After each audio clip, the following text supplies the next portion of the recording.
Hello friends, today let us solve few more problems on beams. Let us take this problem 2. Here you can see that it is a fixed beam, that is fixed on both the ends. For the beam shown in figure, determine the displacement at node 2 and the internal loads.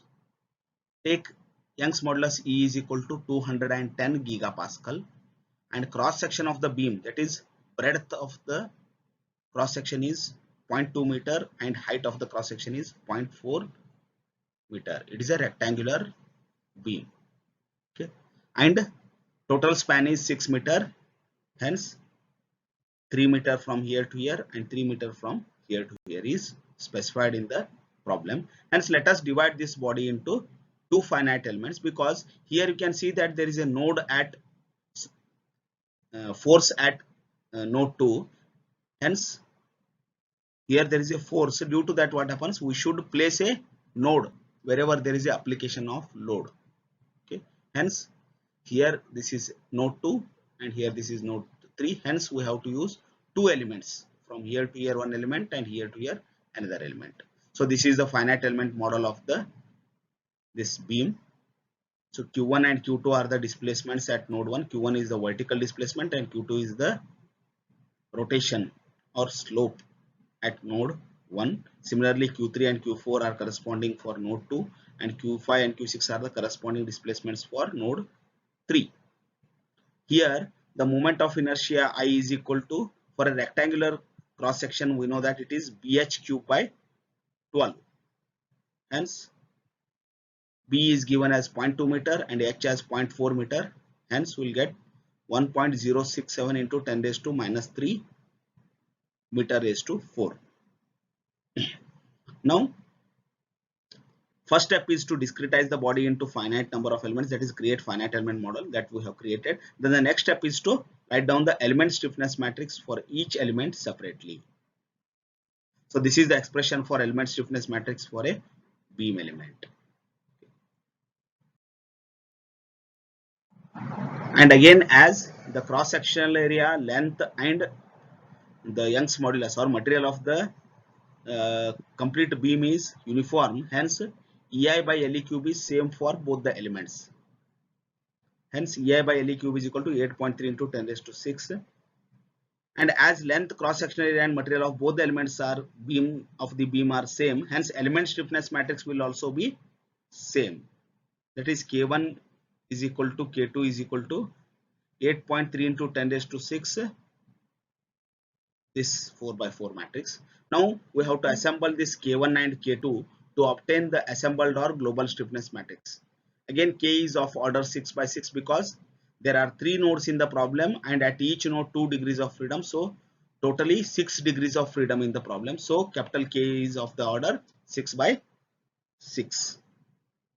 That is equal to 8.3 into 10 raised to 6 into this matrix will get after assembling.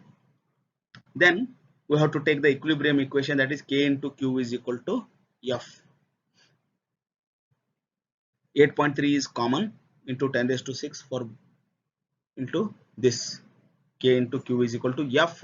Here you can see that at in the direction of Q1 there are no any forces, hence F1 equal to 0. In the direction of Q2 there are no any couples, hence F2 is equal to 0. In the direction of Q3 there is a downward force of 10 kilonewton, that is 10,000 Newton, hence as it is downward, so it is minus 10,000. And in the anti-clockwise direction there is a couple of 20 kilonewton meter, hence F4 is equal to 20,000 Newton meter. Then as in the direction of Q5 there are no any forces, hence F5 equal to 0, and in the direction of Q6 there are no any couples, hence F6 is equal to 0. So this is the equilibrium equation. Now we have to apply the boundary conditions.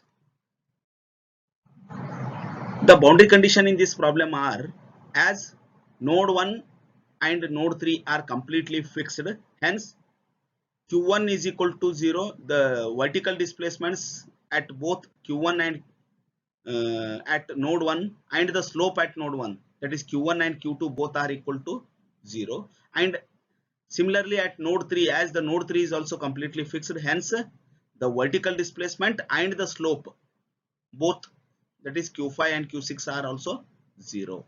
Hence the vertical displacements q1 and q5 are equal to 0, and the slopes at node 1 and 2, that is q2 and q6, are also equal to 0.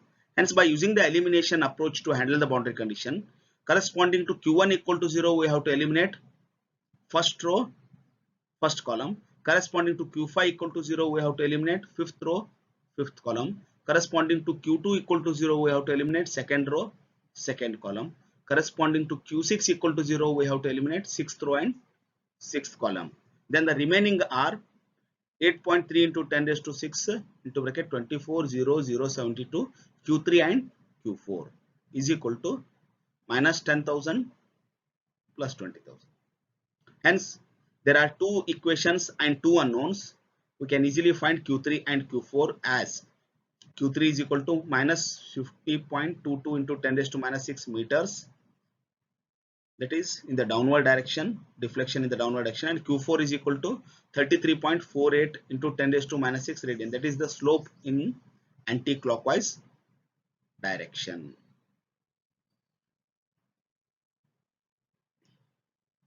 Now in order to find the internal load vectors for element 1 and element 2, let us first find for element 1. For element 1 we have to take this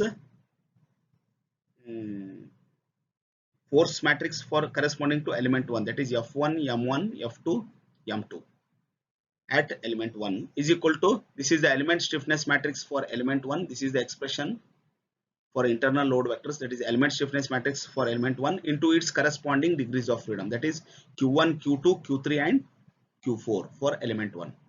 Hence after multiplying we will get F1, that is the vertical load at in the direction of q1, that is equal to 10 kilonewton, and m1, that is couple in the direction of q2, that is 12.5 kilonewton meter, and f2 and m2.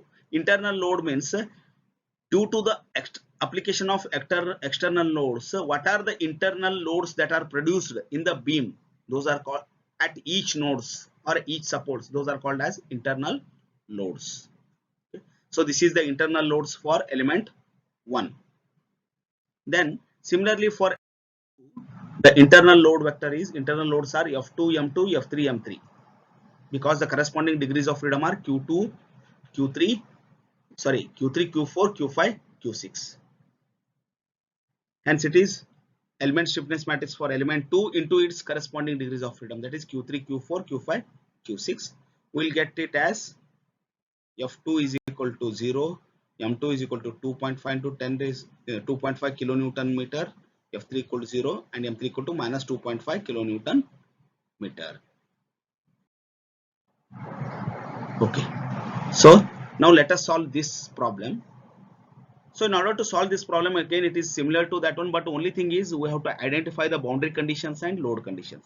Here you can see that it is a cantilever beam with a UDL acting on it, and a point load of 100 kilonewton is also acting at its free end. So here you can either take two elements or one element is also sufficient.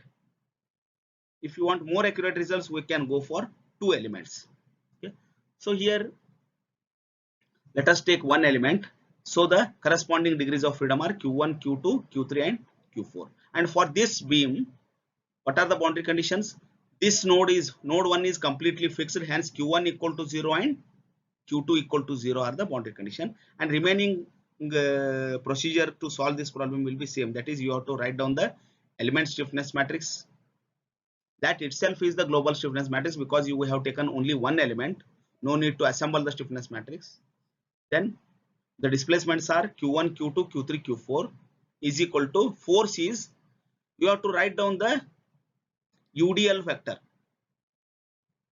force vector due to UDL, that is F1 for this element, that is P0 LE by 2, P0 LE square by 12, P0 LE by 2 and minus P0 LE square by 12 transpose. That matrix we have to write down for this element, and we have to assemble it in the force vector. Along with that, in the direction of Q3, there is a force of 100 kilonewton in the downward direction, that is opposite to Q3, that is minus F3 is equal to 100 kilonewton, that is 100 into 10 raised to Newton has to be added to the location of F3.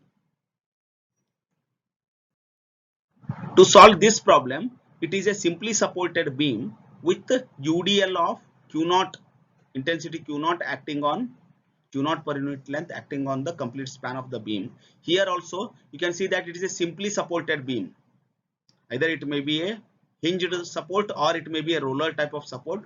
In both the cases, what happens, the boundary conditions are, this node cannot displace in vertical direction, but there will be a slope. The beam will bend like this. Hence, there will be a slope. Hence, Q2 will not be equal to 0, but Q1 will be equal to 0. Similarly, here Q3 will be equal to 0, but Q4 will not be equal to 0 in the case of simply supported beams. Hence, the boundary condition here are Q1 equal to 0 and Q3 equal to 0. Again, you can take either one element or two elements. If it is specified in the problem to take two elements, you take two elements. Otherwise, you can take one element also. And then the remaining procedure will be same as for the previous problem. Okay. Thank you very much.